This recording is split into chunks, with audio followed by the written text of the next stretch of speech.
Assalamualaikum warahmatullahi wabarakatuh.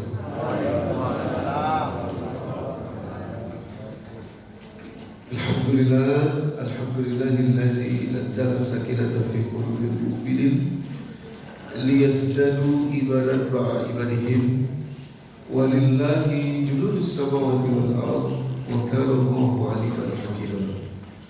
Assalatu wassalam ala al-mab'uts rahmatan lil alamin asyrafal anbiya'i wal mursalin wa ala alihi wa sahbihi ajma'in amma ba'd. Fayaqulu Allah Ta'ala fi kitabihil karim a'udzu billahi minasyaitonir rajim bismillahirrahmanirrahim ya ayyuhalladzina amanu 'alaikum anfusakum la yadurrukum man dhalla idza ihtadaytum ila Allahi marji'ukum jami'an fayunabbi'ukum bima kuntum ta'malun. Sadaqallahul azim wa sadaqa rasuluhul nabiyul karim wa nahnu 'ala dzalika minasyahidin wasyakirin. Masyaallah muslimin wal muslimat rahimakumullah wa iyyakum bi rahmati Allah. Jamaah salat subuh Masjid Al-Hidayah. Alhamdulillah, segala puji bagi Allah, kita kembali dapat berjumpa, dapat bermuajahah di tempat yang mulia ini, di Masjid Allah Subhanahu wa taala. Semoga Allah ridha kepada kita semua. Dan insyaallah apa yang akan kita diskusikan, yang kita bahas bersama, insyaallah betul-betul bisa bermanfaat bagi kita menjalani perjalanan kehidupan kita di dunia ini dengan baik dan benar, dan insyaallah akan berdampak juga kepada kita di alam berikutnya dari perjalanan hidup kita, yakni mulai dari alam barzakh sampai dengan kita berjumpa pada Allah Subhanahu wa taala, mudah-mudahan dalam keadaan husnul khatimah. Salawat dan salam pada senantiasa kita sampaikan, kita curahkan kepada baginda Nabi Muhammad sallallahu alaihi wasallam. Allahumma shalli wa sallim wa barik alaihi wa ala alihi wa sahbihi ajma'in. Semoga kita termasuk dari umatnya yang insyaallah menunjukkan keseriusan kita, menunjukkan keistiqomahan kita dalam rangka insyaallah mengikuti seluruh ajaran yang telah beliau sampaikan kepada kita, kemudian mendakwahkannya dan kemudian juga memperjuangkannya sehingga insya Allah layak kita mendapatkan syafaat beliau nanti di hari kiamat. Bapak Ibu yang dirahmati Allah, pada kesempatan pagi hari ini insya Allah kita akan membahas bagian dari Al-Quranul Karim, bagaimana solusinya saat kita harus berada di lingkungan yang toksik. Toksik itu artinya beracun, ya. Bukan beracun secara kimiawi, tapi racun secara jiwa. Ya, bagaimana kalau di sekeliling kita ada orang-orang yang memberikan atau yang isi jiwanya itu penuh racun. Nanti racunnya itu dikeluarkan lewat sikap, lewat kata-kata, lewat perlakuan dan lain sebagainya. Bagaimana kalau terjadi seperti itu kepada kita? Bagaimana solusi dari Al-Quranul Karim? Baik, Bapak Ibu yang dirahmati Allah, saya ingin sampaikan begini dulu. Dari perjalanan dakwah yang saya lakukan, ya, mungkin belum terlalu lama lah, kira-kira 10 atau 15 tahun terakhir ini, ada satu hal penting yang saya pelajari yang sebetulnya membuat kita tidak kuat dalam berada di lingkungan yang toksik. Itu ada penyebabnya. Penyebabnya adalah kita keliru, ya, ada kekeliruan kita, yakni kita kepengen mengubah orang lain. Jadi rata-rata kalau saya kemana-mana, berdakwah di mana-mana gitu, ada orang yang curhat gitu, yang tanya persoalan, yang curhat, bisa dikatakan 95% pertanyaan orang adalah bagaimana cara saya mengubah orang lain. Ustaz, gimana ya cara saya mengubah ini? Besok saya kok ngomongnya begini amat.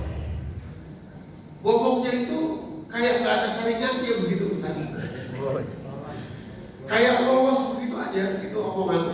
Dia nggak tahu itu menyakiti orang. Nah, kita berpikir gimana cara saya mengubah dia supaya hidup saya enak. Ustaz, gimana ya cara saya mengubah ipar saya? Omongannya itu loh, dan nggak tahu diri banget. Kita berpikir bagaimana cara kita mengubah orang lain supaya hidup kita enak. Gimana caranya saya mengubah mertua saya ya? Orangnya begini, begitu, nggak tahu terima kasih, bla bla bla bla. Bagaimana cara saya mengubah menantu saya ya Ustaz? Kok dia begini ya? Kok dia begitu? Kok dia? Bagaimana cara saya mengubah tetangga saya? Bagaimana cara saya mengubah teman saya? Bagaimana cara saya mengubah orang di lingkungan saya? 95% pertanyaan orang adalah bagaimana cara saya mengubah orang lain supaya hidup saya enak, supaya hidup saya mudah. Ini keliru Pak. Silakan Ibu biar duduk dulu. Silakan Bu.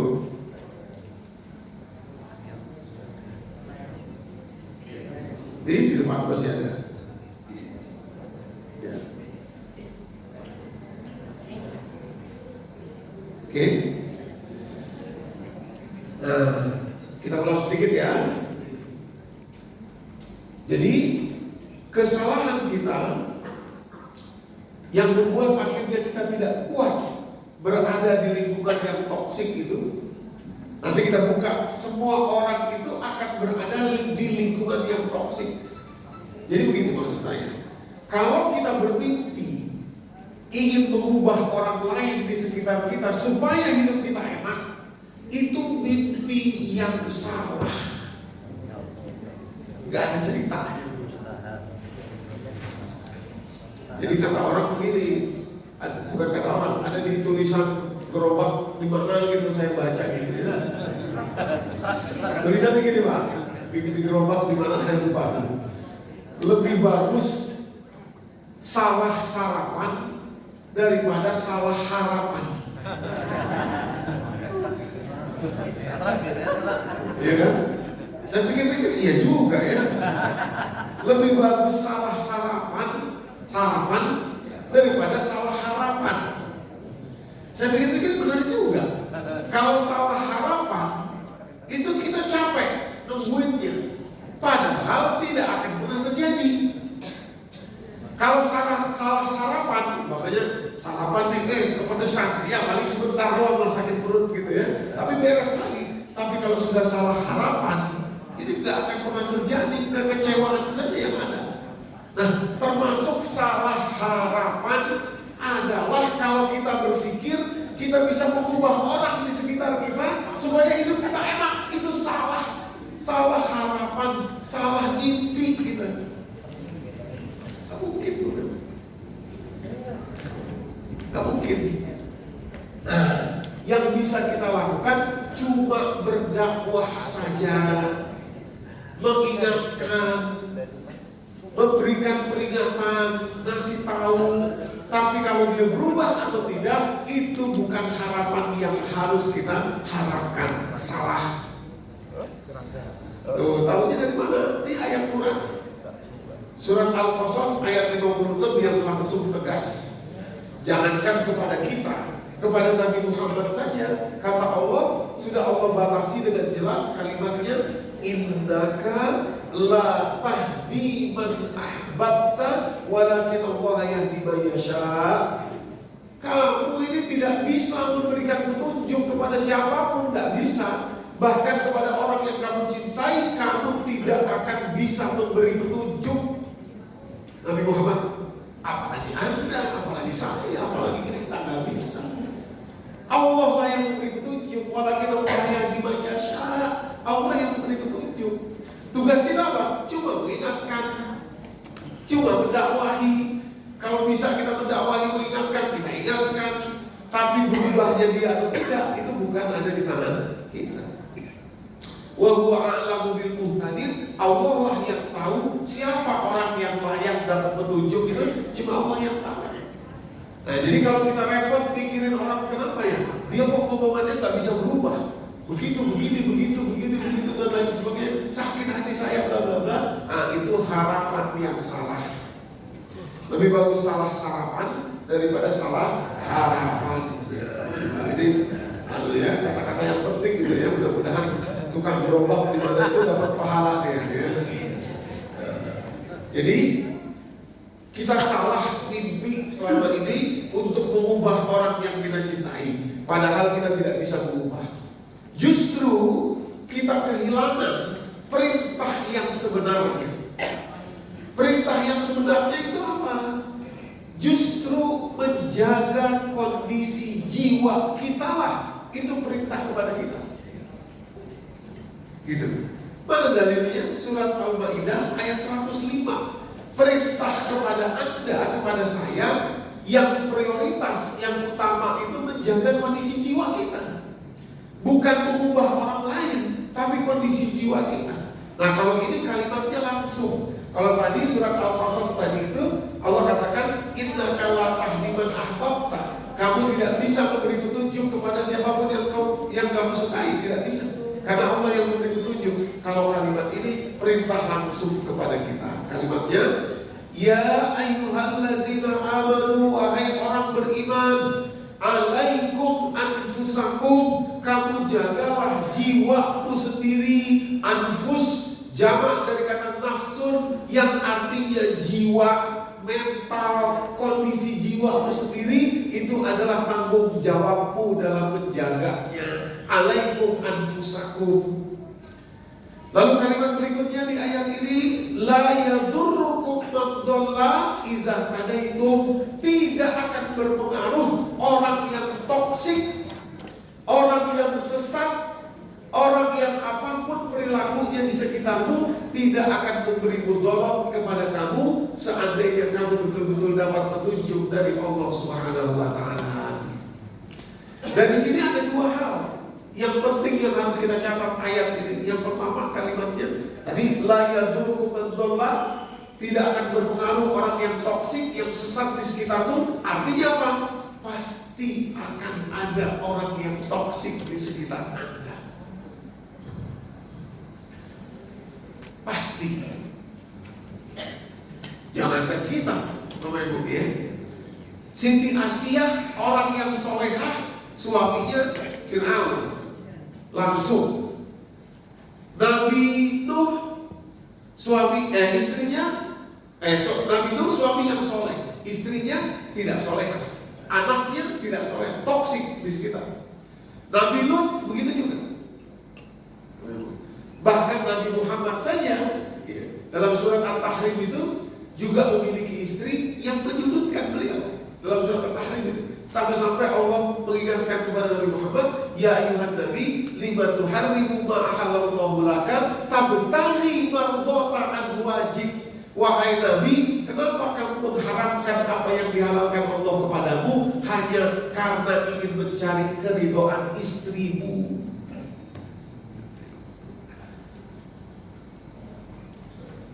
Kok jadi diam ini?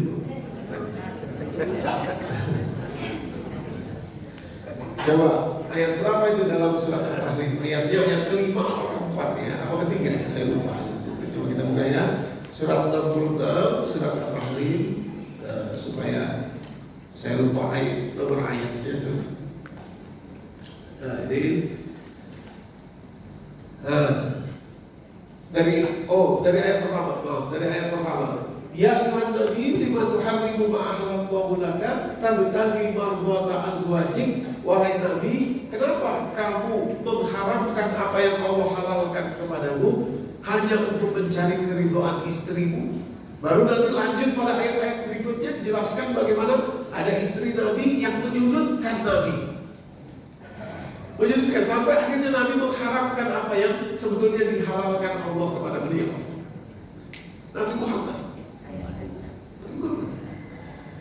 Nah, jadi tidak akan pernah ada mimpi bahwa orang lain di sekitar kita itu akan baik semua, akhirnya hidup kita baik. Itu adalah mimpi yang salah, Bapak Ibu. Justru yang benar itu adalah kita menjaga kondisi jiwa kita, karena perintah Allah Subhanahu wa taala, jaga kondisi jiwamu masing-masing. La yadurrukum man dhalla idza tadaitum, tidak akan berpengaruh orang yang toksik, yang sesat di sekitar Anda jika Anda betul-betul mendapatkan petunjuk dari Allah. Kalimat di sini tadi yang satu, pasti akan ada orang yang sesat di sekitar kita, nggak mungkin bisa kita bersihkan, nggak mungkin kita lari kemanapun juga, mau cari lari kemanapun juga, nggak mungkin bisa. Dan yang kedua, dari ayat ini ada kalimat penting bahwa tidak ada solusi lain kecuali kembali kepada petunjuk Allah. Izah tada itu diambil dari kata hada, huda yang artinya petunjuk Allah. Maksudnya gini Pak, kadang-kadang masih ada orang mikir begini, Ustaz, nanti mungkin kalau saya sudah punya duit banyak, persoalan saya jadi selesai kali ya. Orang-orang jadi pada baik sama saya, di sekitar saya jadi pada hormat sama saya. Oh enggak.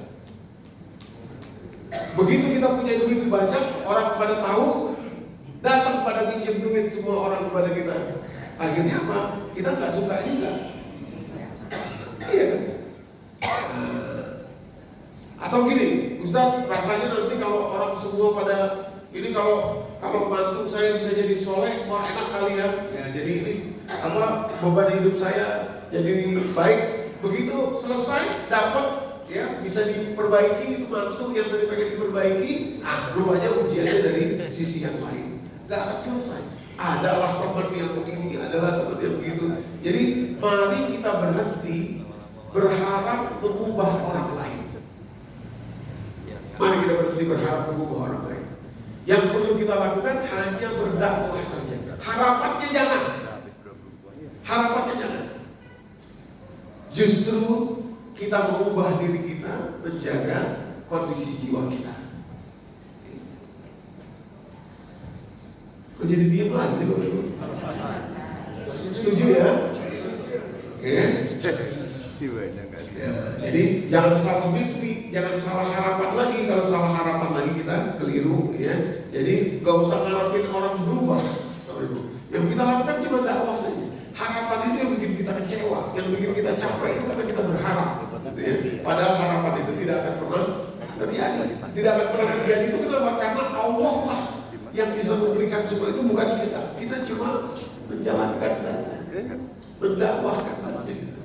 Nah, justru yang harus kita lakukan menjaga kondisi jiwa kita. Oke, pagi hari ini kita akan sampaikan ada dua cara untuk menjaga jiwa kita ini tetap berada dalam kondisi yang sehat, yang baik, seandainya lingkungan kita itu toksik. Bagaimana caranya? Bagaimana cara Al-Quran? Ya, ada dua caranya. Oh, sudah, satu lagi biar kuat, ya, biar kuat pemahaman kita bahwa memang tidak mungkin semua orang di sekitar kita itu kita ubah jadi baik, baru kita merasa hidup kita baik, nggak mungkin. Ya. Surat Al-Furqan ayat 20. Satu lagi ayatnya biar kuat nancep dalam diri kita. Udah gak usah berharap, gak usah kalau nanya gimana caranya Ustaz ubah menantu saya, gimana caranya Ustaz ubah itu, gak usah berharap itu. Lakukan iya, tapi gak usah beri harapan. Gitu ya. Karena harapan itu gak benar, harapan yang tidak pada tempatnya. Allah saja yang bisa mengubah. Kita cuma melakukan saja. Harapan itu bikin kita kecewa. Oke? Nah, satu lagi ayatnya. Surat Al-Furqan ayat 20. Langsung aja di kalimat yang diberi merah itu Bapak Ibu ya, yang ada tinta merahnya. Kalimat Allah gini. Wa ja'alna ba'dakum li ba'din fitnatan, dan kami jadikan sebagian kalian sebagai ujian bagi sebagian yang lainnya. Memang kami yang jadikan. Wa ja'alna ba'dakum li ba'din fitnatan. Memang kami jadikan sebagian manusia menjadi ujian bagi sebagian yang lainnya. Memang begitulah. Permainannya memang begitu. Allah yang buat. Wa ja'alna ba'dakum li ba'din fitnatan. Lalu kata Allah begini, atasbirun, apa kamu bisa bersabar? Atasbirun, apa kamu bisa bersabar? Lalu kalimat berikutnya, wa kana rabbuka basira, dan Allah itu selalu melihat kamu. Ya, jadi Allah tidak meninggalkan kamu. Jadi kalau kamu sabar, itu bukan berarti menguap begitu saja kesabaranmu. Tidak, Allah lihat. Allah lihat dan Allah bayar kepadamu. Ya. Jadi Allah selalu bersama dengan kita. Tenang aja Bapak Ibu. Ya, jadi kalau orang di sekitar kita, aduh dia kok begitu banget Ustaz. Memang begitulah Allah jadikan. Anda mau tanya apa? Gak bisa. Kok dia begitu amat? Itu pertanyaan yang tidak logis itu. Kok dia begitu amat ya Ustaz? Oh, salah itu pertanyaan. Kenapa? Karena memang Allah jadikan sebagian manusia. Jadi ujian bagi sebagian yang lain. Mari yang jelas, mari kita memastikan diri agar kita tidak menjadi ujian bagi orang lain, kan begitu? Iya kan? Betul nggak Bu? Kok kayaknya gak yakin ini lebih dulu? Ya kan? Coba kalimatnya saya ulangi ya. Wa ja'alna ba'dakum, kami jadikan sebagian kalian li ba'din kepada sebagian yang lain fitnatan. Fitnah itu artinya ujian. Atas birun, apa kamu bisa bersabar? Kata Allah. Kenapa? Karena Allah selalu melihat kamu dan akan membayar kamu. Wa kana rabbuka basira. Basira itu melihat. Allah selalu melihat kamu.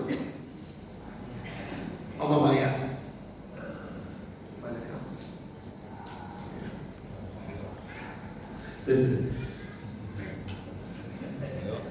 Halo, ya. Jadi memang begitulah dunia ini. Udah.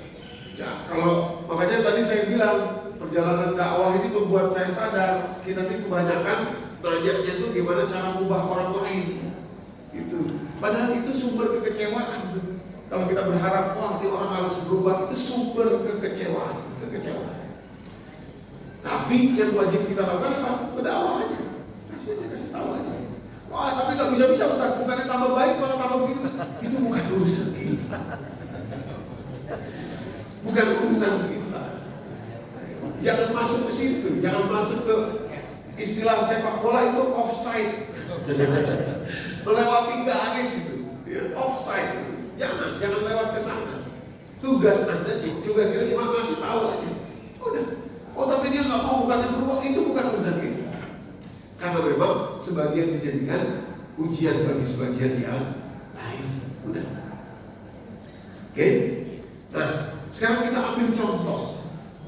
Ibu ya, saya mau kasih contoh begini. Contohnya dua dulu ya di dalam Al-Quran.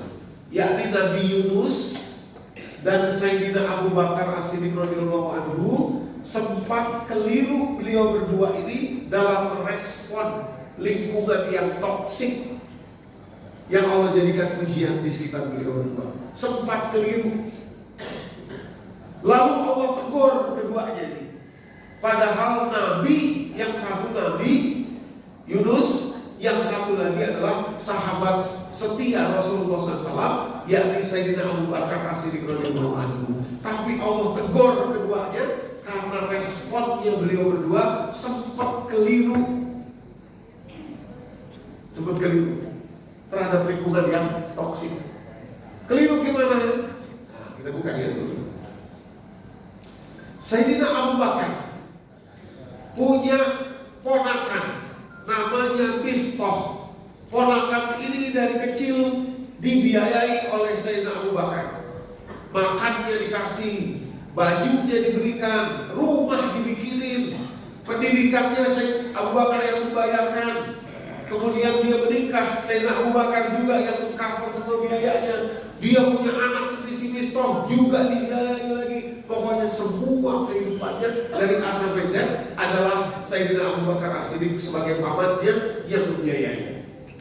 Lalu Mistah ikut masuk Islam. Setelah masuk Islam, Mistah ikut juga hijrah ke Madinah.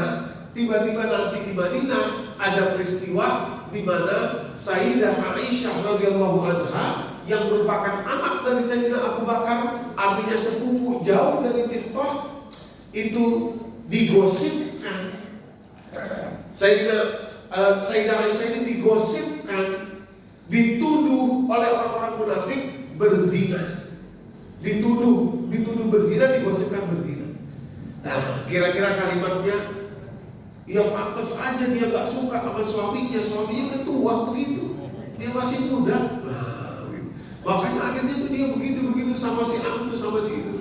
Waktu terjadinya gosip itu, Mistah ada di situ, dan Mistah cuma diam aja. Waktu berlalu, ini fitnah menyebar di seluruh Madinah. Beberapa hari sampai tersebar fitnah ini, Sayyidah Aisyah pun betul-betul terpukul.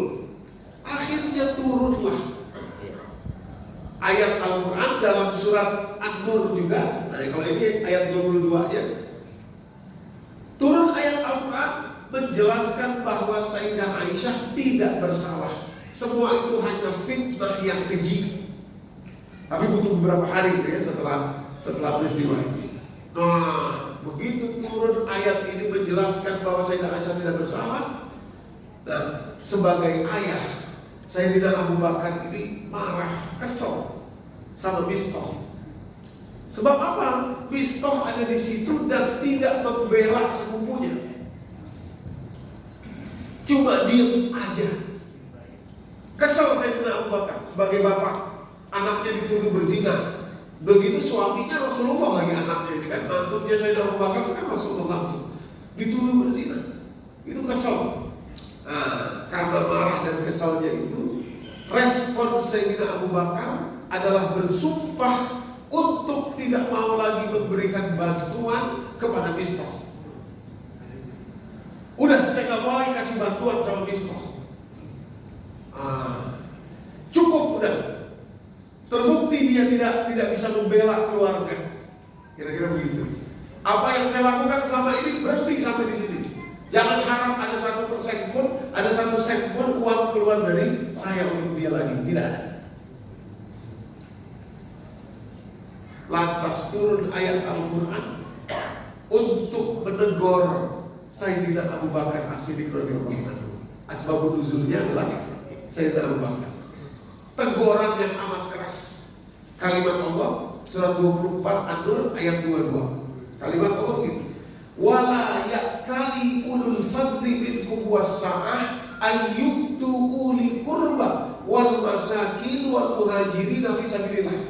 Dan janganlah seseorang yang memiliki kemampuan rezeki yang luas di antara kalian, janganlah dia bersumpah untuk tidak mau lagi memberikan kepada karib kerabatnya yang miskin, yang juga ikut berhijrah ke Madinah bersama dengan dia di jalan Allah. Jangan. Maksudnya Sayyidina Abu Bakar ditegur, sumpahnya tidak lagi mau memberi kepada Mistah sang ponakan. Lalu kalimat Allah, wal yakfu wal yasfahu, hendaklah dia memaafkan dan melapangkan dadanya. Lanjut kalimatnya yang saya beri tinta merah itu, Allah tuhibbuna ayyaghfirallahu lakum. Apakah kamu tidak suka Allah mengampuni dosamu? Coba. Kepada Sayyidina Abu Bakar tegurannya begitu Pak. Abu Bakar, apa kamu gak suka saya mengampuni dosamu? Sayyidina Abu Bakar itu Pak, posisinya nomor 2 setelah Rasulullah. Setelah Rasulullah, langsung Sayyidina Abu Bakar. Beliau kesal sama ponakannya yang ikut, yang diam aja waktu terjadi fitnah. Beliau kesal sama ponakannya, langsung ditegur sama Allah kalimatnya, Abu Bakar, apa kamu gak suka Allah mengampuni dosamu? Apa kamu tidak suka Allah mengampuni dosamu? Allah tuhibbuna ayyaghfirallahu lakum. Nah, maksud saya, kita ini siapa dibandingkan Rasulullah? Dibandingkan Sayyidina Abu Bakar? Di mana posisi kita? Kenapa kita jadi sulit untuk memaafkan dan berlapang dada? Padahal Sayyidina Abu Bakar aja ditegur sama Allah. Abu Bakar, apa kamu gak suka saya ini mengampuni dosamu? Mengampuni dosamu kok tegurannya begitu? Karena kalau berlapang dada dan memaafkan tadi, Allah mengampuni dosa-dosa Anda, dosa-dosa saya. dosa-dosa kita semua. Wallahu ghafurur rahim, dan Allah Maha Pengampun Maha Penyayang. Gitu. Jadi, saya lanjut dulu ya. Contoh satu lagi. Atau kalau contoh Nabi Yunus ini gak usah karena udah sering dicontohin ya. Kita lewat aja ya. Iya Bapak Ibu, setuju? Kok diem aja ini Bapak Ibu? Ya. Kalau Nabi Yunus kan sudah sering dibahas ya. Nabi Yunus itu kecewa sama kaumnya, akhirnya Nabi Yunus jadi tercela gitu ya. Oke, nah sekarang langsung to the point. Kenapa kok Nabi Yunus dan Sayyidina Abu Bakar yang justru bersalah dalam tanda kutip ditegur oleh Allah? Kenapa? Karena respon beliau berdua saat itu tidak tepat. Responnya. Jadi bagaimana harusnya respon yang tepat? Bagaimana seharusnya respon yang tepat? Bapak Ibu yang dirahmati Allah, ada dua nih. Nanti kita sampai ke sini. Oh, contoh berikutnya, contoh yang bagus, yang responnya bagus. Ya. Dalam Al-Quran juga ada dua juga nih contohnya, yakni Nabi Yusuf dan Nabi Nuh. Tadi salah satunya Nabi Nuh kita bacakan dalam surat Al-Isra tadi. Kalau tadi Nabi Yunus sempat keliru merespon. Sayyidina Abu Bakar sempat keliru. Sekarang Nabi Yusuf dan Nabi Nuh adalah contoh yang merespon dengan benar, tepat. Padahal lingkungannya toksik. Ya. Bagaimana Nabi Yusuf? Pertama Nabi Yusuf ya, cara beliau merespon abang-abangnya, abang-abang kandungnya beliau yang mencoba membunuh beliau, dan itu rekannya ya, atau istilahnya itu harusnya beliaunya sudah wafat itu. Cuma Allah belum mewafatkan beliau, masih memberikan umur panjang kepada Nabi Yusuf alaihissalam. Kemudian waktu berlalu, ya kondisi berubah. Nabi Yusuf jadi orang besar, jadi menteri kira-kira begitu. Saat itu terjadi kelaparan di mana-mana, tidak ada makanan kecuali di tempat Nabi Yusuf. Semua orang datang minta makanan, termasuklah 10 abang-abangnya ini datang kepada Nabi Yusuf. Saat pertama nggak tahu bahwa itu adiknya mereka, yakni Yusuf yang dulu mereka coba untuk mereka bunuh. Belakangan baru mereka tahu, baru mereka paham itu Nabi Yusuf. Apa jawaban Nabi Yusuf? Apa kalimat Nabi Yusuf kepada abang-abangnya ketika berjumpa di usia yang sudah tua?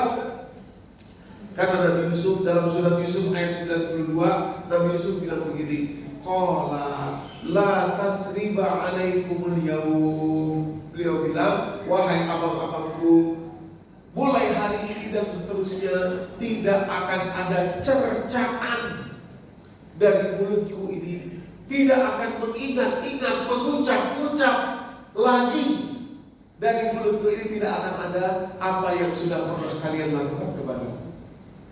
Mulai hari ini dan seterusnya, tutup semuanya. Saya tidak akan pernah bicara itu lagi. Kata Nabi Yusuf.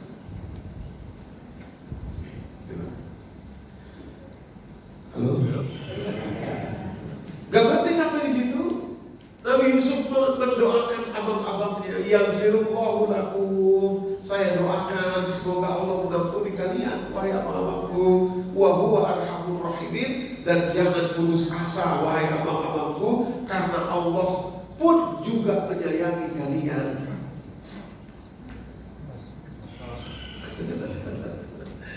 Nabi Yusuf, Pak, respon yang benar.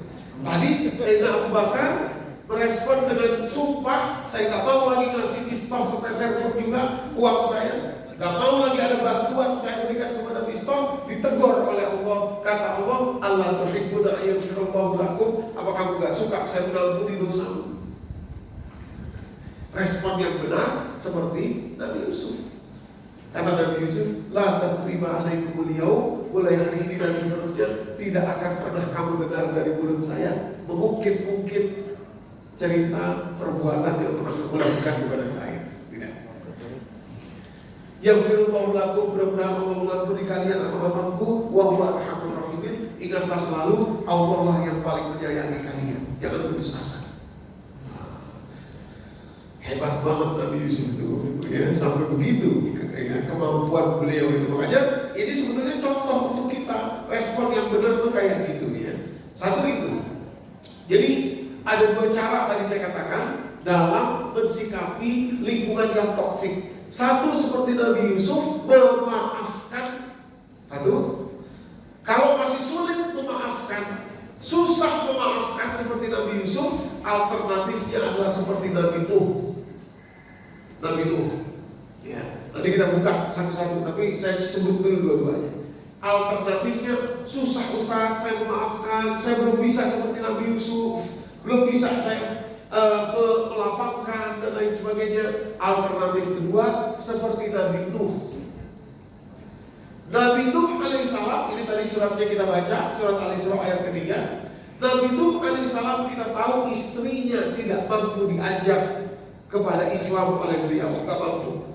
Surat At-Tahrim ayat ke-10. Daraballahu masalan lillazina kafaru ra'atan Nuh wa ra'atan Lut kanata tahta 'abdaini min ibadina shalihain fa khanatahuma. Istri Nabi Nuh ini berkhianat kepada Nabi Nuh. Coba bapak-bapak bayangkan ya, bagaimana hidup dengan seorang istri yang tidak mau nurut, tidak mau taat, bahkan berkhianat kepada suaminya. Itu terjadi kepada Nabi Nuh. Tidak hanya istrinya, anaknya pun tidak berhasil diajak. Surat Hud, surat 11 ayat 43, terus sampai 46, gak berhasil diajak. Bayangkan punya anak yang membangkang, tidak mau diajak, hidup bersama, tinggal bersama dengan anak itu. Tapi Nabi Nuh punya satu jurus yang jitu, walaupun istri dan anaknya ini membangkang, tidak mau diajak dan bahkan berkhianat, tapi Nabi Nuh selalu bisa bersyukur. Dari mana tahu surat Al-Isra tadi ayat ketiga, ujung kalimatnya ya, zuriyatan man hamalna ma'a Nuh, ya, kami bawa nenek moyang kalian, yakni ketika Nabi Nuh bersama dengan kapal Nabi Nuh. Lalu untuk menjelaskan siapa itu Nabi Nuh, Allah mengatakan innahu, ini dhamir atau kata ganti kepada Nabi Nuh. Innahu kana itu selalu, innahu kana abdan syakura. Nuh itu selalu menjadi hamba yang bersyukur. Padahal istrinya begitu, anaknya begitu, tapi dianya selalu bersyukur. Ini alternatif yang kedua. Kalau belum bisa kita menjadi seperti Nabi Yusuf, alternatifnya adalah selalu mampu bersyukur. Nah, bagaimana caranya? Kedua solusi, Ibu ya. Yang pertama Nabi Nuh dulu ya. Maksudnya bersyukur itu gimana Ustaz? Padahal kan situasinya lagi gak enak ya.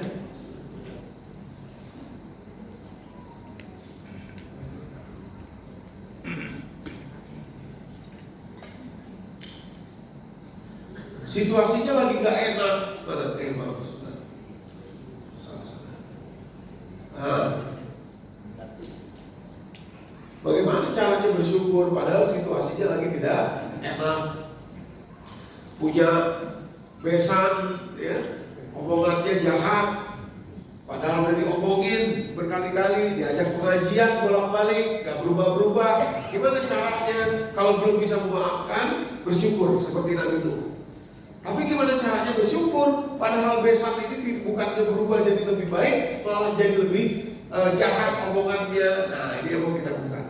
Punya anak misalkan nggak bisa lagi diajak. Memang saya dulu salah waktu mendidiknya, akhirnya jadi begitu. Cuman kalau dia ngomong sekarang sakit hati saya. Dia menyalahkan saya begitu-begitu dan lain sebagainya. Bukannya tambah baik malah tambah begini. Capek saya sudah mengingatkannya Ustaz. Gimana caranya? Kalau belum bisa memaafkan dan lapang dada, bersyukur seperti Nabi Nuh. Gimana? Punya suami? Loh. Kayaknya Pak Dodi termasuk yang top deh. Ada juga ibu-ibu punya suami kok enggak? Maksudnya bukan di sini Bu ya. Di tempat lain di sono jauh. Punya suami Ustaz enggak pengertian, pelit.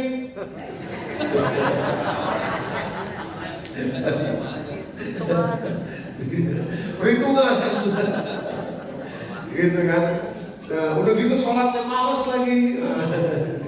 Harus dibangunin dulu, baru kita sholat, bla bla bla dan lain sebagainya. Padahal saya udah ngomong begini begitu, padahal kita udah sama-sama tua, bla bla bla. Bagaimana caranya? Kalau belum bisa memaafkan dan lapang dada, bersyukur. Punya menantu, begitu juga Ustaz. Aduh, dulu mah dia anaknya baik, sekarang begini baru ketahuan, rupanya begitu, dengki, apa bla bla bla bla. Gimana caranya? Punya mertua, begitu juga. Ya, kita dulu nggak tahu, rupanya begini begitu, bla bla bla. Kalau belum bisa memaafkan dan lapang dada seperti Yusuf, nah alternatifnya adalah bersyukur. Loh, kok bisa bersyukur dalam situasi yang kayak gitu? Punya suami pelit kok bersyukur? Apa yang disyukuri? Kata Pak Asri itu ya. Punya istri yang bawel aja kerjanya. Ngomong aja apa salah. Ini ngomong bapak juga saya. Aduh, istri saya Ustaz, bawelnya minta ampun, cerewet. Iya, bukan apa-apa, dia ngomong pokoknya saya salah aja. Kayaknya gak ada yang benar aja saya. Gimana caranya bersyukur di tengah-tengah situasi seperti itu Bapak Ibu? Jadi begitu. Rupanya cari lagi bukan tambah selesai persoalan. Yang satu aja begitu, apalagi tambah dua. Dua masalah jadinya. Gitu ya. Nah, Bapak Ibu, rupanya bersyukur itu nih ayat yang sering kita baca ya, surat Ibrahim ayat ke-7. Ayat ini biasanya dibaca cuma satu ayat ini doang. Padahal ayat ini nggak boleh lepas dari ayat ke-6-nya.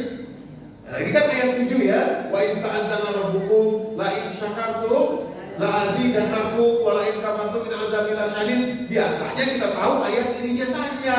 Sehingga kita tidak tahu bahwa syukur itu bukan hanya dalam situasi yang enak-enak saja, bukan. Justru syukurlah menjadi solusi ketika situasi sulit. Dari mana tahunya? Dari ayat ke-6-nya. Nah, ini bahayanya kalau ayat Quran itu dicopot, lepas dari konteksnya. Bahaya. Nah, ayat ke-6 jadi ayat ke-6. Jadi kalimat, sebentar, ayat ke-7 dulu ya, kembali. Kalimat wa ista'azzana rabbukum la in syakartum la azidannakum wa la in kafartum min azabil syadid itu adalah bagian dari pidatonya Nabi Musa kepada Bani Israel ketika mereka sedang tersesat di sebuah padang pasir bernama Padang Dik selama 40 tahun. Quran surat Al-Maidah mulai dari ayat ke-26 dan 27. Qala fa inna ma muharramatun 'alaihim arba'ina sanah yatihuna fil ard fala ta'sal al-qawmil fasikin. Kalimatnya ayat ke-26 surat Al-Maidah. Disitulah Nabi Musa dapat wahyu. Setelah mereka berputar-putar, sebagian tafsir mengatakan 38 tahun mereka berputar. Dapat solusinya baru 2 tahun terakhir. Caranya dapat solusi itu mereka disuruh bersyukur dulu. Lah, gimana caranya bersyukur? Air minum gak ada, makanan gak ada, banyak orang yang mati. Mereka saksikan 38 tahun mereka melalui padang pasir gak keluar-keluar. Kata Allah, kalau kamu mau dapat solusi, justru bersyukur. Loh, gimana caranya? Nah, dimulai dari ayat ke-6. Kalimat Nabi Musa begini, wa iz qala Musa liqaumihi izkuru ni'matallahi 'alaikum iz anjakum min ali fir'auna yasumunakum su'al azab yusabbihuna abna'akum wa yastahiyuna nisa'akum wa fi dzalikum bala'un min rabbikum 'azim. Baru disambung ayat 7, wa ista'zana rabbukum la in syakartum la azidannakum wa la in kafartum min azabil syadid. Kata Nabi Musa, wahai kaumku, ingat-ingatlah nikmat Allah yang pernah kalian rasakan dulu. Waktu Allah membebaskan kalian dari kejaran Fir'aun, waktu Allah membebaskan kalian dari perilaku Fir'aun yang menangkap anak-anak laki kalian. ya, membunuh anak-anak laki kalian dan menangkap-nangkapin anak-anak perempuan kalian untuk dijadikan gundik. Ingat-ingat nikmat itu yang lalu, yang sudah Allah pernah berikan kepada kalian. Nah, baru nanti ketemu solusinya. Jadi bersyukur seperti Nabi Nuh dalam kondisi yang tidak enak itu, Pak. Kita nih harus time travel. Time travel itu apa? Berjalan di waktu, mengingat masa-masa lalu ketika saat itu Allah berikan semuanya enak-enak saja kepada kita. Jadi tidak fokus berada dalam kesulitan saat ini. Ingat-ingat nikmat Allah yang dulu, yang lalu. Kalau sekarang kita dalam kondisi sakit, supaya bahagia, supaya mampu terus bersyukur, ingat-ingat, bukankah sakit kita mungkin hanya baru 1, 2, 3 tahun terakhir? Dulu sekian puluh tahun kita enak, sehat. Bayangkan, ingatkan itu sama diri kita, supaya kita saat sakit sekarang ini bisa bersyukur. Mau pasti.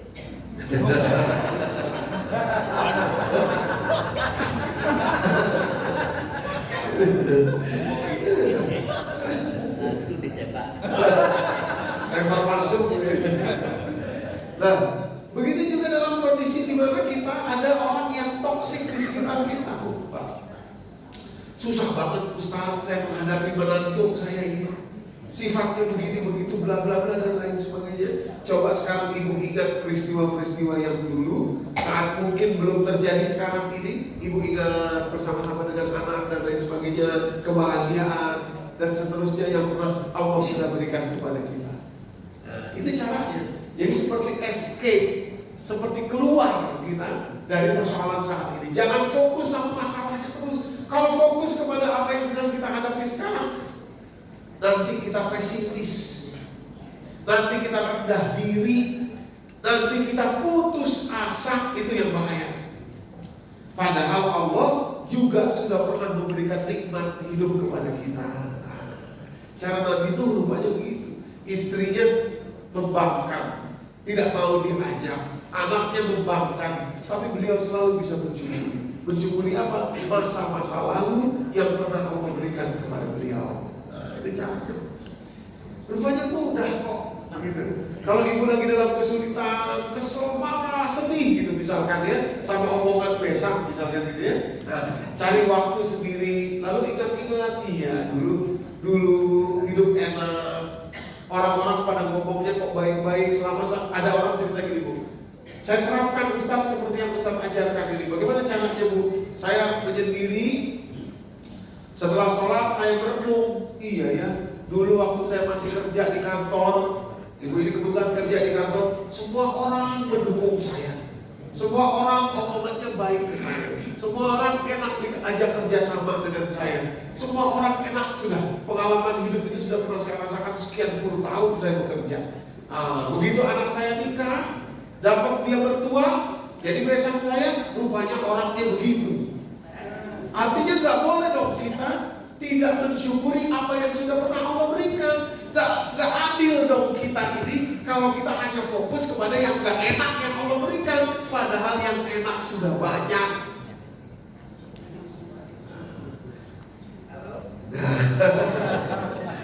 Betul ya, Bu? Nggak layak dong kita ini. Ya. Apalagi sampai curhat kepada manusia, yang dicurhatin Allah, itu nggak layak. Awas, hati-hati ibu guru, Bapak. Ini penting ya, saya sampaikan nih, penting. Tidak layak kita ini sebagai makhluk mencurhati Sang Khalik kepada makhluk, itu nggak layak. Nggak boleh kita ngomong begini, curhat kepada manusia. Kenapa ya? Kok ujian saya nggak selesai-selesai? Saya nggak ngerti deh, Allah ini maunya apa? Nggak bisa saya mencerna hikmah dari semua ini, Allah itu apa? Jangan, Bu, bahaya Pak, bahaya. Nggak pantas dong kita ini kan makhluk. Masa kita curhatin Sang Khalik kepada makhluk? Justru harusnya kebalik, kita curhatin makhluk kepada Sang Khalik. Nggak pantas. Kenapa ya Allah tuh? Itu jangan. Tidak boleh. Padahal saya udah doa, sodako saya nggak kurang-kurang Ustaz. Saya kalau ada orang tanya begitu, saya nggak enak duduk saya sebetulnya. Rasanya kalau saya bilang ibu ini nggak tahu diri amat sih. Saya mau bilang begitu, cuma saya nggak enak aja. Ya, ada orang bilangnya begitu. Apa ya Ustaz? Saya nggak ngerti deh ini. Maunya Allah gimana? Kok ujiannya saya nggak selesai? Padahal saya sodako nggak kurang-kurang. Nah itu. Kalau sudah ngomong begitu tuh bahaya banget. Gak pantas dong kita ngomong begitu sama tentang Allah kepada makhluk lagi, sesama makhluk. Gak layak dong. Jangan begitu cara kita untuk bicara, untuk mencari solusinya. Itu karena kita terlalu ngotot pengen merubah orang yang di luar kita supaya hidup kita enak. Padahal itu bukan ada di tanggung jawab kita. Tidak. Awas jangan kejebak kita jadi hamba yang tidak tahu diri pada Allah. Masa curhatin Allah, bercurhatin Allah kepada manusia, kepada makhluk, nggak boleh. Nah, jadi ingatlah bahwa apa yang sedang kita alami, yang tidak enak ini bukan tiba-tiba, tapi sudah pernah Allah berikan kepada kita kenikmatan banyak. Ingat-ingat itu. Jangan ngedumel dulu, jangan marah terus, jangan apa terus, jangan. Escape, cari jalan untuk keluar dari pikiran kita saat ini, keluar. Boleh, silahkan mau menyendiri dulu, sholat tahajud, habis sholat tahajud merenungi dan lain sebagainya, silahkan. Seperti Nabi Nuh, berhasil beliau selalu jadi hamba yang bersyukur, padahal hidupnya tidak baik-baik saja, tidak enak hidup beliau. Innahu kana abdan syakura. Ya, jadi makanya saya kalau bilang sama jamaah, saya titip Bapak Ibu kalau jenguk orang sakit. Kalau Bapak Ibu datang menjenguk orang sakit, saya titip betul. Jangan tanyain kenapa sakit. Itu kasihan buat orang yang sakit. Aduh, capek loh Bapak Ibu.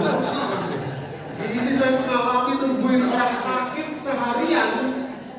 Tamu satu, kenapa kok bisa masuk rumah sakit? Jelasin lagi. Iya saya begini, saya begitu. Apalagi kalau ini yang sakit si suami gara-gara salah makan. Ada istrinya di situ. Udah. Disalah, ini si bapak nih nggak tahu diri, udah tua, udah saya bilangin, jangan makan ini, malah dia makan, nggak bisa tahan nafsu, disalahin. Tamu satu pulang, datang tamu yang kedua, nanya sama lagi, kenapa Pak, kok bisa masuk rumah sakit? Istrinya seperti kaset rusak, tahu nih si bapak. Udah saya bilangin nggak bisa tahan nafsu dan lain sebagainya, padahal kan makan sehat, bla bla bla bla, kita udah tua, begitu datang. Tamu tidak datang lagi, begitu juga lagi. Capek Bu, Pak. Kasihan dia, kasihan yang sakit. Jadi dia harus fokus terus sama penyakitnya. Caranya bagaimana? Kalau Anda jenguk orang sakit, ajak dia ngobrol tentang sesuatu yang enak. Yang lalu, yang pernah kita sama-sama, itu caranya.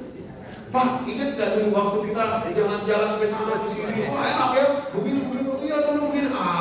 Kalau itu enak, Bapak Ibu. Udahlah orang sakit, disiksa lagi dengan bolak-balik rasa bersalah dia atas penyakit dia itu, apalagi kalau salah makan gitu ya, aduh itu udah, kalau ibu-ibu udah ngomelin suami salah makan itu udah luar biasa deh. Maksud saya ibu-ibu yang gitu, kan cuma ibu-ibu sih, bapak juga. Maksud saya kalau jenguk orang sakit, titip betul, ajak dia bersyukur terhadap apa yang sudah pernah Allah berikan kepada dia di masa yang lalu. Ajak dia ngobrol tentang itu, ya. Istilahnya escape ya dari persoalan yang sedang dia hadapi. Oke. Ini yang pertama. Tadi saya katakan ada dua cara untuk menghadapi lingkungan toksik. Pertama seperti Nabi Nuh, selalu bersyukur. Rupanya bersyukur itu terhadap sesuatu yang sudah pernah Allah berikan kepada kita selama ini. Jadi di dalam pikiran ini kita kelola, ya, kalau lagi stres, kalau lagi marah tentang orang lain, buru-buru kita geser dulu sebentar, Buru-buru kita keluar dulu sebentar, ingat-ingat apa yang sudah Allah beri, yang telah banyak Allah karuniakan kepada kita sebelum ini. Itu satu. Cara yang tadi, yang kedua adalah Nabi Yusuf. Cara memaafkan. Nah, ini yang tidak mudah. Menurut saya ini yang lebih sulit. Kalau yang bersyukur tadi lebih mudah. Makanya tadi saya katakan kalau belum bisa seperti Nabi Yusuf, coba seperti Nabi Nuh. Yakni punya escape, ya, punya cara untuk keluar dari fokus kesulitan kita saat ini, keluar dulu sebentar dengan mengingat nikmat Allah. Nah sekarang bagaimana caranya bisa memaafkan seperti Nabi Yusuf alaihissalam, Bapak Ibu? Ya, Bapak Ibu, begini caranya. Rupanya Pak, Bu, ya, itu kalimat tadi, ya, kalimat Nabi Yusuf tadi itu rupanya begini. Perbuatan buruk orang kepada kita itu sebetulnya adalah sarana, cara Allah untuk membarter kepada kita. Gitu. Jadi kalau kita lihat orang berperilaku buruk kepada kita dan kita tidak punya pemahaman bahwa Allah sedang berusaha barteran dengan kita, itu selamanya kita akan sakit hati. Selamanya kita akan merasa terzalimi. Selamanya nanti kita akan putus asa menghadapinya. Tapi sebetulnya memang iya loh Bapak Ibu. Kalau kita bisa memaafkan, tadi kata Allah kepada Sayyidina Abu Bakar, "Ala tuhibbuna ayyafirallahu lakum?" Apa kamu gak suka saya memaafkan kamu? Maksudnya kalau kamu melapangkan dada dan memaafkan orang, saya pun akan memaafkan kamu. Gitu. Tambahan kalimat selain Sayyidina Abu Bakar tadi adalah surat An-Nisa ayat 149, awal-awal juz yang ke-6. Kalimat Allah begini, "In tubdu shadat, in tubdu khairan, au tukhfuhu, au ta'fu an su." Kalau kamu berbuat baik kepada orang lain atau kepada Allah, gitu ya. Maksudnya kepada Allah itu berbuat sesuatu yang sesuai dengan yang Allah perintahkan, baik itu kamu tampakkan atau tidak kamu tampakkan, dan atau kamu mengampuni, memaafkan perbuatan buruk orang lain kepadamu, wa ta'fu an su. Jadi ya, saya garis bawahi, memaafkan perbuatan buruk orang lain kepadamu. Kata Allah, fa innallaha kana afuwan qadira, maka ketahuilah Allah pun maha mampu untuk memaafkan. Maksudnya Allah pun maha mampu untuk memaafkan kamu. Tadi Sayyidina Abu Bakar, surat An-Nur ayat 22, wal ya'fu wal yasfahu, hendaklah dia memaafkan dan lapang dada. Ala tuhibbuna ayyafirallahu lakum, apa kamu tidak suka Allah mengampuni kamu? Jadi kita tidak bisa pernah punya skill memaafkan seperti Nabi Yusuf kalau kita tidak tahu bahwa sebetulnya orang yang toksik, orang yang berbuat buruk kepada kita, itu adalah kesempatan, peluang Allah buka kepada kita untuk barter. Allah bayar lewat seberapa banyak kita mengampuni, memaafkan orang itu, segitu besarlah Allah memaafkan dan mengampuni kita. Ala tuhibbuna ayyafirallahu lakum, apa kamu tidak suka Allah mengampuni kamu? Kata Allah kepada Sayyidina Abu Bakar, apalagi kepada kita. Jadi sebetulnya ya Bapak Ibu, kita bisa aja kalau kita pengen melampiaskan orang berbuat buruk lalu kita balas, bisa, boleh, tapi tidak menguntungkan buat kita itu. Gak menguntungkan. Mana kalimatnya? Ini harus kita pahami, surat Asy-Syura surat 42 ayat 40. Kalimatnya begini. Wa jazaa'u sayyi'atin sayyi'atun mithluha. Balasan perbuatan buruk atau kejahatan adalah kejahatan juga yang serupa. Ustaz, orang ini berbuat buruk sama saya. Boleh nggak saya balas omongan dia yang menyakiti itu? Boleh. Tapi harus sama takarannya. Kan susah untuk tahunya sama. Kalau kelebihan, kita yang zalim. Ya kan? Namanya kisos harus sama. Kalau kelebihan, kita yang salah. Nah, maka itu Allah beri alternatif yang kedua dalam ayat ini. Kalimat berikutnya ya, wa jazaa'u sayyi'atin sayyi'atun mithluha. Balasan perbuatan buruk adalah perbuatan buruk yang serupa. Anda balas perbuatan buruk orang yang berbuat buruk, boleh. Hasilnya apa? 0, kosong, udah selesai. Bahkan kalau kelebihan kita membalasnya, kita yang zolim jadinya. Jadinya minus kitanya, dianya yang jadi beruntung. Gitu ya. Lalu alternatif berikutnya Allah katakan, faman afa wa aslaha. Tapi kalau Anda bisa memaafkan dan berbuat kebaikan, fa ajruhu 'ala Allah, maka balasan buat Anda ada di sisi Allah. Allah yang ngambil urusan Anda itu jadi ke sisi Allah. Allah yang bayar dengan mata uang Allah. Padahal urusan kecil. Urusan kecil. Faman afa wa aslaha fa ajruhu 'ala Allah. Kalau Anda berhasil memaafkan, Anda berhasil berbuat baik, padahal tadi orang itu berbuat buruk sama Anda, maka urusan Anda ini bukan lagi jadi urusan manusia, tapi langsung jadi urusan Allah. Allah yang taking care. Nah, sekarang saya tanya, Bapak Ibu, kepengen dibayar Allah apa tidak? Kok ragu-ragu nih? Bapak Ibu, kepengen dapat bayaran dari Allah apa dari manusia? Dari Allah apa dari manusia? Pengen dapat bayaran dari Allah? Pengen tahu caranya memaafkan orang yang berbuat buruk kepada kita. Nah, sekarang pertanyaannya saya ulang. Mau memaafkan orang yang berbuat buruk kepada kita? Ragu lagi. Sekarang pertanyaannya saya ganti. Jadi Bapak Ibu, sebetulnya kalau ada orang yang berbuat buruk kepada kita, harusnya kita marah apa senang?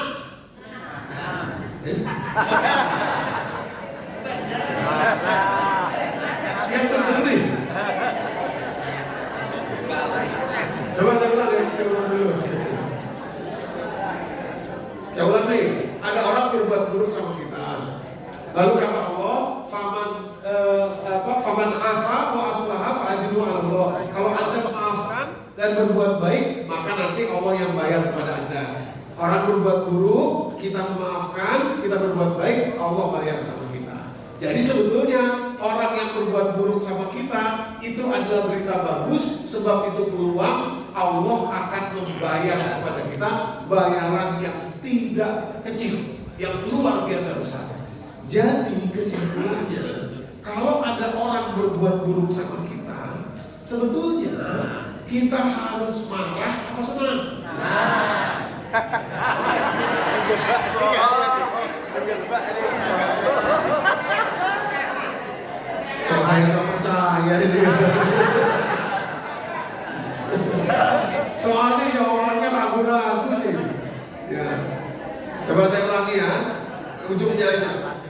Bapak Ibu, kalau ada orang berbuat buruk sama kita, mestinya kita itu marah, apa senang? Ini sudah mulai mantap deh. Ini yang teriak paling kencang Allah menyaksikan tuh ya.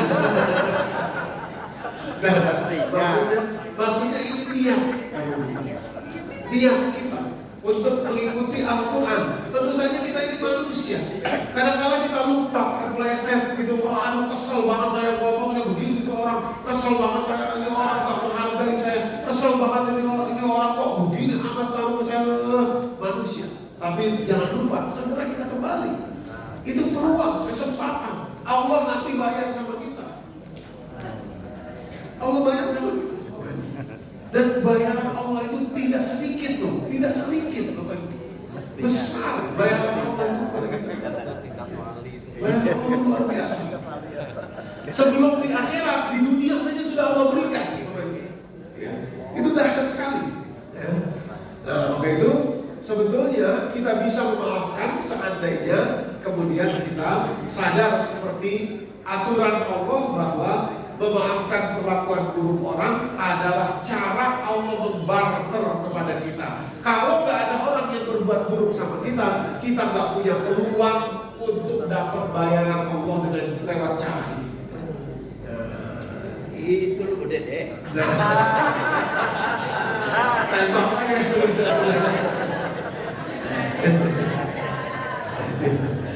Gitu. Jadi harusnya itu menguntungkan dan harusnya kita tetap semangat dan bergembira ketika perbuatan buruk orang kepada kita justru ya kita rasakan, sebab dari situlah Allah akan membayar kita. Bapak Ibu yang dirahmati Allah, kalau kita tidak bisa seperti ini, gak bisa melihat barter, tetap aja kok ada orang yang toksik di sekitar kita. Kita mau berbuat apa? Gak bisa bikin apa-apa gitu.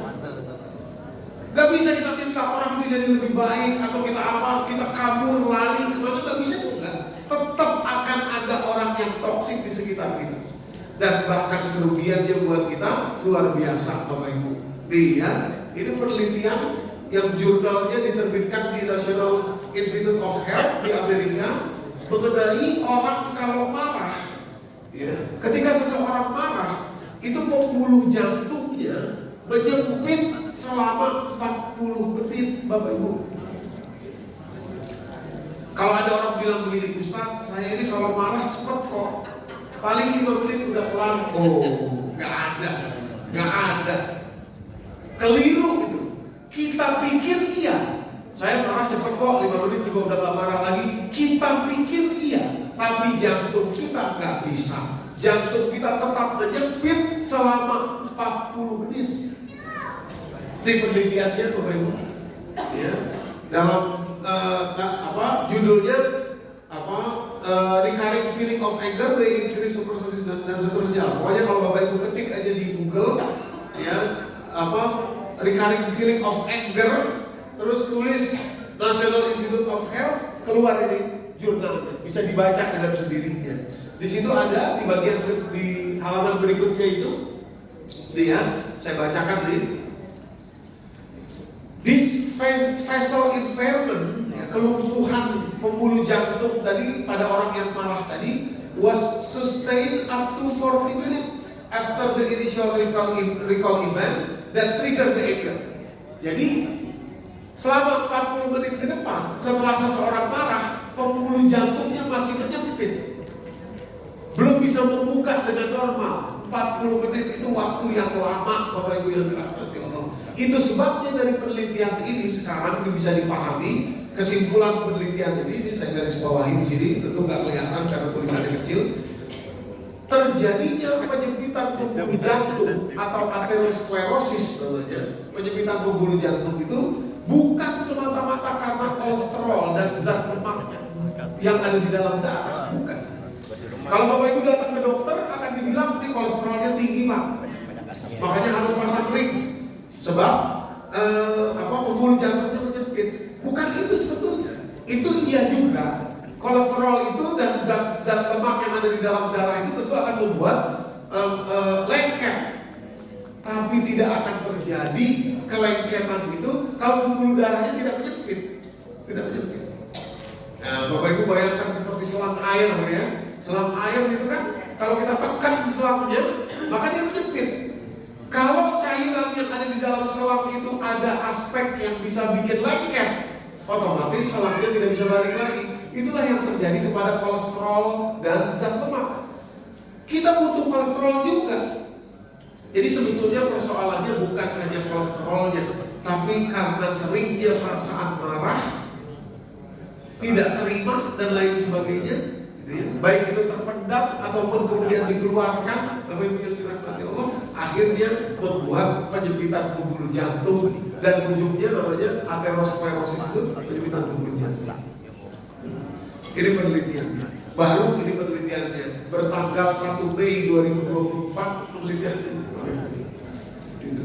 Jadi kalau kita jaga, jangan sampai kita marah, gitu. Jaga. Kalau sudah agak-agak mau marah, tadi pakai cara Nabi Nuh atau pakai cara Nabi Yusuf kalau bisa lagi ya, Bukannya kesel, malah kita gembira, senang kalau ada orang berbuat buruk sama kita. Kenapa? Itu cara agar Allah berbarter kepada kita.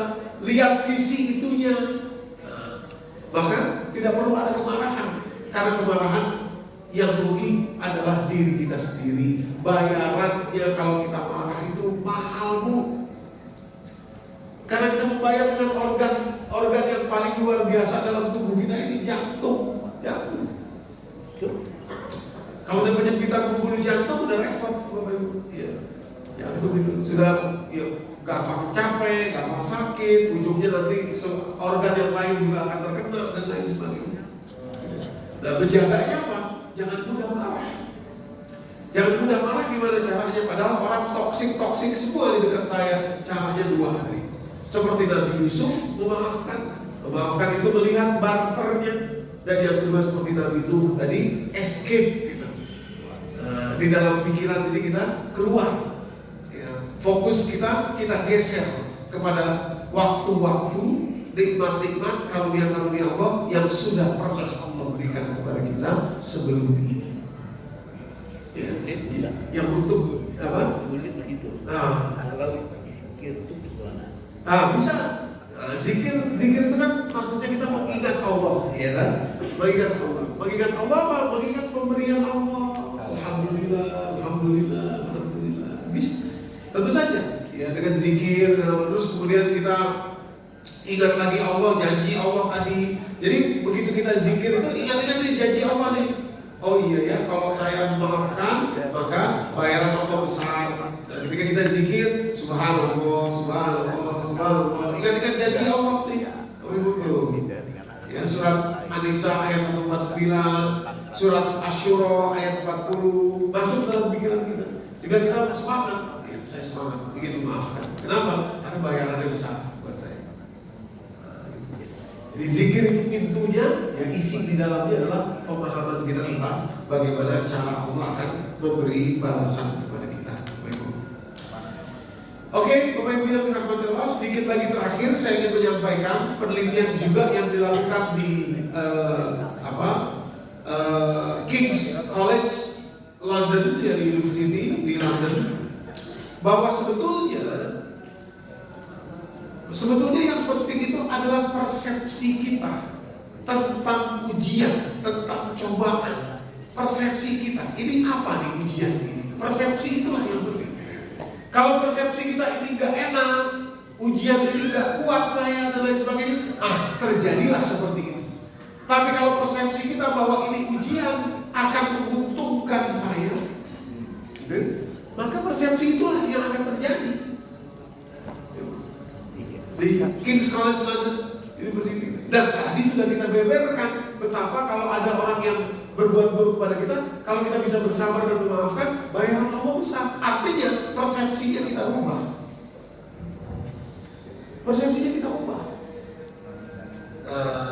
Sementara faktanya tidak akan pernah ada tempat dimanapun juga kita terbebas dari orang toksik itu gak ada. Kita mau lari kemanapun juga gak bisa.